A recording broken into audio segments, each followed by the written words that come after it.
Isin galaa jira. Naagaluuf ta'e Uummata akkanaa kana hojjaasan. Waaqayyo Maryam uume. Maryamaatu Waaqayyo dehe.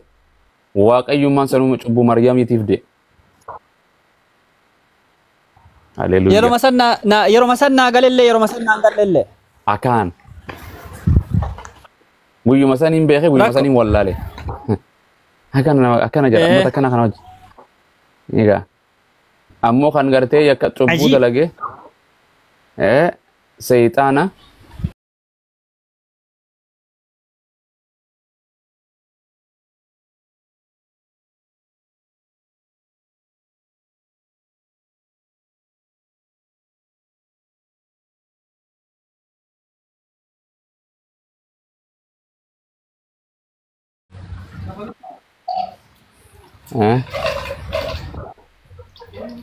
Waaqayyo.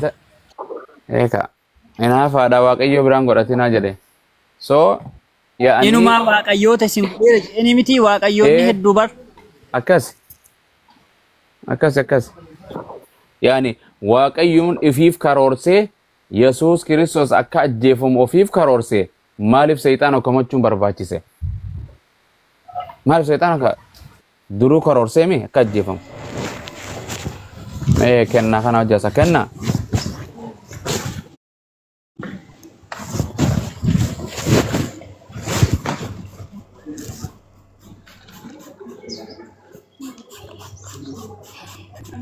Kennaa.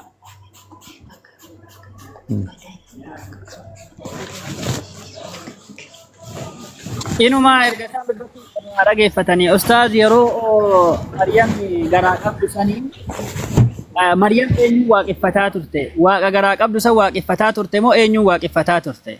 Kunis gaafii kana keessa jiru. Maaliif jennaan Yesuus Kiristoos yeroo barsiisu yoo kadhattan akkanatti kadhadhaa yaa abbaa keenya isa waaqarra jiru jedha gartee sooraa irraa fi baruu kan cubbuu keenyas nu dhiisi akkuma nuti walii keenyaaf irra walii daddarbaa gartee akka cubbuu keenya irra walii dabru ati nu dabrii. Okay, Maariyamoo yaa waaqayyoo kiyya yaa garaa kiyya keessa jirtu.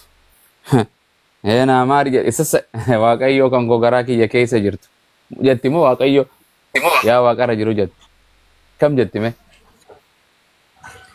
Yesuus Kiristoos waaqa guutuu nama guutuu nuun jedhanii miti. Yeroo garaa Maryam jirullee waaqa guutuu nama guutuudha Yesuus Kiristoos. No, Maryam yeroo sanitti isii Sillaaseedhaa'u dubartii guutuu, dhiira guutuu, Yesuus guutuu, waaqayyo guutuu isin. La hawla wala Hafuura sin qabdi hafuura guutus. Kana hunda isii qaba waan abbaan Yesuus hin qabne qabdi. Isin yeroo dubartiis guutuu. Ulfi suni nama guutuu gaafa jedhame ulfi garaa Maryam jiru suni namni uumamaadhaa mi ustaaz? Uumamaadha waaqatu uuma. Akkas. Okay, ulfi sun uumama. Amma gaafa waaqa guutuu jedhame ulfi sun waaqa guutuu gaafa jedhame uumamaa miti. Amma Yesuus Kiristoosii kana ka garaa Maryam jiru uumamallee miti jennaani moo uumamaa qofa jennaani moo maal jennaaniin? Wallahi isaan irraa dhaga'u tura. Ani maal jedhee irra kaayaree? Ka wangeelaa siin isaan akka qoraan. Wallahi waan garii bara aqlummaan saliim aqliin fayyaa qabdu qulqulluun itti yaaddu kan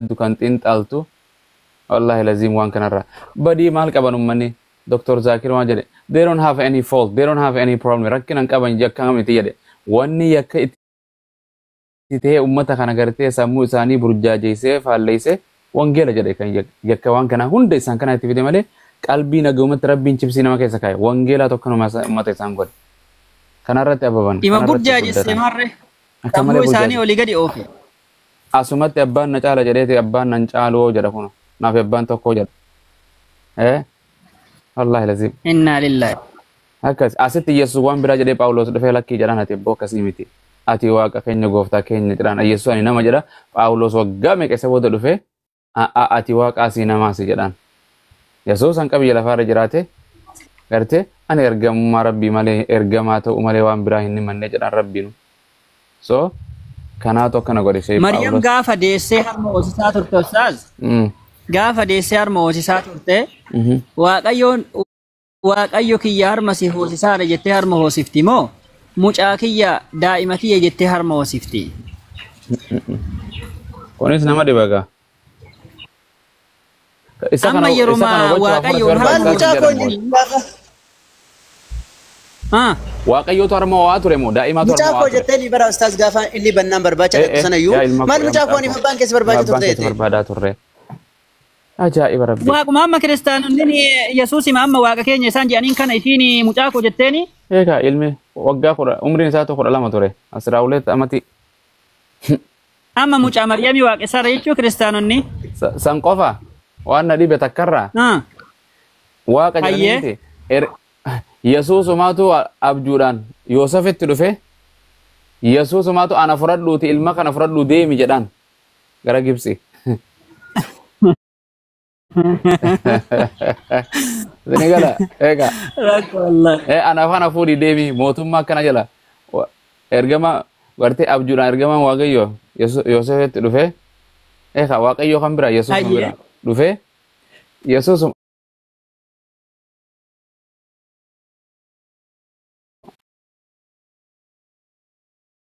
Waaqayyoon qabatteetini jarri lamaan Waaqayyoon ajjeesanii sodaatamee fi akkas daa'imni kun Waaqayyo waan ta'eef Waaqayyo kana qabatanii badaniin akka Waaqayyoon hin ajjeefneef. akkas Gama kiristaanonni waaqessaaran kan. os sila Inna lillahi wa inna ilaihi raaji'uun. oso ergamaan Osoo osoo daa'ima san yeroo san isaan ajjeesanii ustaaz. Daa'ima san osoo yeroo san ajjeesanii kiristaanonni amma waaqa qabanii. maal qaban Allah qabani durillee Allah qaban kan duune san maal qaban waaqayyo kan qaban sila maal waaqessan. Ajiib.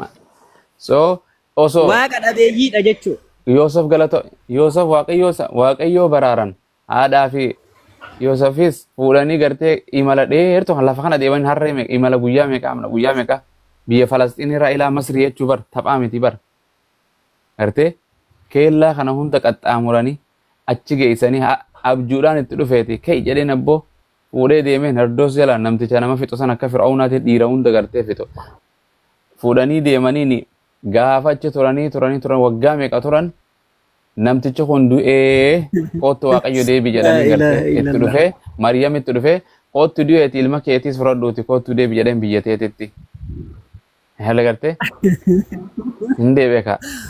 Waaqa moo? Eka dia saddeetitti waaqa dia waggaa kudha takkaa waaqa waaqayyo waggaa kudha lama umrii isaa akkuma keenya laa ilaaha illallah haleeluuyaa jedhe jarri jarana maaloo jaran aqliin akkanaatu nama fudhatti jaran Hawla walaa quwwata illa hin jiranii seenaa jirtu moolaali nagaan siifaa ta'u kam takkaa ofii maayikii banatanii banattee okay haasofte laanam haasawa nagaan siifaa ta'u jirtu Jirtu obbo Maas. laaliin tun tami dhiiroo laali Jirtu jira nagumaasin. Hai nagaa akka kiyyaa waaqayyo na biratti oli qabe Ameerikaa abiyyi nuun qabu nagaa akka kiyyaa. Abiyyiin Ma abiyyi namaa egaa. Ani waan takka nan eegani nagaan hin deemee biyya lafaa kanarra jiraadha. baga jiraattan. Atuu nagaan qaate qabdu abiyyiin hin qabu. Qabayeen nagaa dhugaa. Nagaa sii kannee bobbaatee waan feete nyaata kee namni qoratee sitti hin kannu hirriiba namni sin raffisu hirriiba namni sin kaasu hammaama namni sin geessu. Bara mootummaa abbaa qabeenyaa tokko ta'uunii fi mootummaa biyya lafaa kana xiqqoo tokko ta'uun rakkisaa dhukkubaa barisiinu. Dhukkubaa bara. Gaaffii tokko qofa sin gaafadhu obbo Maas. Maa kiyya kun hin deebine meenuma gaafadhu ayyee. Guyyaa qiyaamaa jechuudha. Ayyee guyyaa xumuraa guyyaa firdiidhaa sana. Guyyaa sana eenyutu dhufee nu fudhata? Maa namni dhufee nu fudhatu hin jiru. Rabbumaatu isuma du'a rabbumaan nu fuudha malee. Akka islaamaatitti nuti nama qaamni dhufee nu fuudhu hin jiru. Wanni takka waan nu fuutu hin jirtu rabbiin duuneetuma gama isaadhaa waaminsuma isaatiin gama rabbii gartee kaana malee gama isaa dhufna malee hundi keessanuu gara waaqayyoo dhuftan jedha wangeellileen hundi keessanuu hamaa fi gaarii kan hojjetes fuula waaqayyo dura dhaabbachuuf jira akka kiristaanaatitti Yesuustu dhufee nu fuudha. Akkamitti isin fuudha? Xayyaaraan immoo asirratti isin baata harkarratti isin baadhatamu akkamii kunis akkamitti isin fuudha yoo jedhan deebisuu danda'u takka hin jiru. Malee gallee kanaaf Isin naan ibsitaniire. waan jedhu jechuun akka quraanaatti nuti duuneetuma gara rabbii dhayna du'eetuma namni gara rabbii dhaqa hin kaafama jechuun guyyaa firdiidha hin kaafama gara fuula rabbii subhaanahu wa ta'ala hin dhufaa jechuu gara isaadha malee Muhammadii dhufee nu fuudha malaayikaa dhufee nu fuudha waaqayyoo dhufee nu fuudha miti amma du'aa lubbuu kan namarraa fuudhu waaqaami miti hafuurri gara isaa deema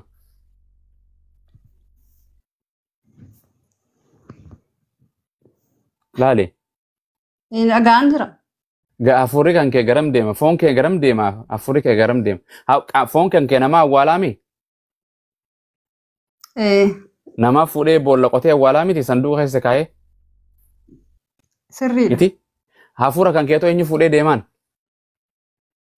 Isaan isin gaafa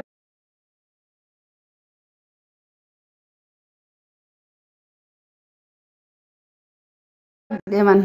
jechuun akkuma wangeelaatitti jechuun akka keenyaatitti nuti qaama rabbii waan kana hunda ogummaa isaatiin hojjeta malee qaamni tokko kan ilma namaa kana walitti qabee baadhatee deemuu hin jiru kun rabbiin isa hin dhibdu akkuma bishaan sirraan argamsiisetti ta'iidhaan hin du'a hin afuufamtee xurumbaan gariin hin dhumata namni guyyaa firdiidhaa ka'a jedha waaqayyoon hin kaafamtanii namni hundi miilumaan deemee gara rabbii hin kaafama gara dirree maashira jenna iddoo walitti qabaminsaatuma achi namni dhaqa malee qaamni si fuudhee nu baadhatee nu hin deemu hin jiru jechuudha. Okay, wanta akkasii Yesuus gara waaqayyootti ol fudhatamee mi? Isin gaafachaa jiraan. Akka wangeelaatti immoo akka quraanaatti na gaafatan akka quraanaatiin siimee bara. Ati dhufe namni eenyu si fudhata? Akka quraanaatti. Akka kiristaanaatti eenyu si fudhata? Jettan miti amma Yesuus dhufee siin fudhataatti miti? Laa akka quraanaa immoo? Akka wangeelaatti. Laa akka wangeelaa isintu akkas jedha malee wangeeliin akkamitti isin fudhataa kunis gaafiidha Yesuus dhufee nu fudhataa jedhan. Phaawulos dhufeen isin fudhadhaa. Ertee akkamitti isin fudhataa? Jira miti amma Yesuus fakkeenyaaf. Eessa jira Yesuus eessa jira asmoo? Waaqayyo bira jira malee inni waaqayyo bira jira ni jira. Jira miti achi jira miti. Achi jira waaqayyo bira jira. Bakka kanuma isin irraa baruu barbaade akkuma inni jiru. Jiru maal hin jiru seexaan hin jiru. Maal seexanna fura seexana maal goona ni seexana. Okay, nosa sin hin jedhame koo ajaa'ib. Seexaan jira moo hin jiru? Jira jedhe ka. Seexanni afura. Maa diddaban ani seexaan afura sin hin jenne. Yesuus akkana sin Yesuus ni jira Yesuus nama sin hin jenne Yesuus waaqa sin hin jenne Yesuus ni jira moo hin jiru? Jira ettan miniire amma naa deebista. La ilaha illallah jiran sin Yesuus jira moo hin jiru sin jedhe Yesuus matee amantaa ni jira moo hin jiru laali. Jira ettanii misilta amma jira naan jedhen. Hayyee hin jiru hayyee. Hin jiru hayyee jira mee? Jira waaqaa jira. Mun akka reekoltina aguuta kan dubbadhu godhan dubbatu. Waan sin jedhe si gaafadha qoy laali si gaaf laali Yesuus jira moo hin jiru? Jira maaf hin jira. Isinis jira Oh ya jettanii ka nama seenaa jifadhu qaba maali nagaa waaqayyo si faatu. Okay go sitti dhufa absi seenaa haaloo dhaabbattee dubbiin profaayilii kee tokko kana jekka waardiyaa gibbii baankii Itoophiyaa nigdi baankii eeguutti dhaabbachuu jirta. Waan jedhu laali. Abeet. Yesuus jira moo hin jiru? Akka kiristaanaatti jira akka musliimaatti jira. Akka kiristaana sin gaafanne mee waanuma ni jiraaf hin jiru qofa na deebise. Ati Oromoodha moo Amaara yoo sin jedhan maal jettee deebista? Oromoo. Gooba saayyee Yesuus jira moo hin jiru? Jira. Seexaanni jira moo hin jiru? Jira seexannis. Ati jirta moo hin jirtu?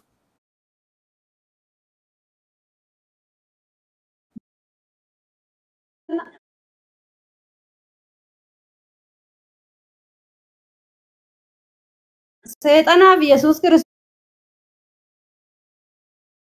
isa du'ee du'a moo ka'ee abbaa isaa bira amma Ansan sin Yesuusummaan du'ee du'a.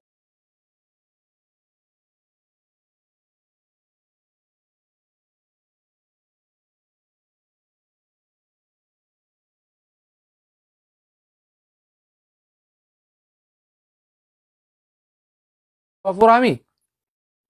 Hafuura Gooba seexaannis hafuura waaqayyos hafuura tokko. seexana maal goona nuyi seexanni balleessuudha hojii. Seexaanis hafuura naan jetta waaqayyos hafuura naan jetta ka maali andi no tokko. Waaqayyoof seexana maaltu wal bira kaa'ee? Okay, kanaafis jedhayyee hafuurateef sayxaanni guyyuma tokko du'ee beekaa sekendii takkaaf. Hinduuna jedhe kaa. Isinumti natti maal? Ammaa sitti mati waan itti beektu sayxaanni du'ee jettee amantaati. Gaafa nuyi ifannu nurraa deemti seexanni maalee? Ana boo ifachuu si jedhan sayxaanni ni boqota moo hin boqotu? Boqotee moo hin boqonne? Hin beekon. Boqotee boqonne isaan beeku. Waa'ee seexanaa hin beekon. Hayyee sayxaana sirrii Yesuus Kiristoos boqotee moo hin boqonne? Amma gaaffii nan gaafatinaa sinan gaaffii deebisuun dhufne gaafachuun dhufe. Okay, seenaadhaaf deebise iyyee bakka dhiise farra. Okay, baradhu wangeela dubbisii kottu ishii goobazii. Seenaa nagaan siif haa ta'u. Gaaffii ma tokkoon isin gaafadhe naa deebistaniittu Yesuus Kiristoos jira gaafa guyyaa jira ture sayxaanni jira Abu Mu'aaz jira Abiyyiin jira ati jirta jirra hundi Nama keenya. Yesuus Kiristoos isa akka inni jiru hoo beektu. Maali okay eega waan ta'e Yesuus waaqa moo namayyee. Yoon kanas hin beekne. Kirikiriin keessan galu. Okay, waaqa ni qabda moo hin qabdu ati bakka. Waan adiidhaan gurraachettu si waan jallisuu malee waan sirrii yoom nama barsiistanii beektu. Oh, amma eegalte gaa. Ana keessa. Wangeela osoo hin dubbisin osoo hin baratin akkamitti ati waan ni jetta waaqayyo waan beektu na fakkaata laalii teenya. Yesuus Kiristoos isa jiraataa isa du'a moo'ee ta'e waa'ee jiraata sin jedhu sayxaanni sekendii takkaaf hin dune waaqayyoon kan kee Yesuus kan kee guyyaa sadii du'e ani sayxaana waaqessuun har'a caala Yesuus waaqessuudha maaliif jennaan qaama hin dune sayxaanni waaqayyoon kan kee du'e akkamitti waaqayyo guyyaa sadii du'e waaqessan hin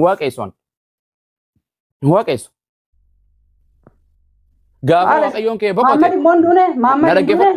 Muhammad nama bar Abrahaam nama bar Yisaaq nama bar Daawit nama bar waan sin jedhe Muhammad waaqessu baran Allah waaqessa malee Muhammad ergama akkuma raajiidha garte akkuma Museeti akkuma Abrahaami boqote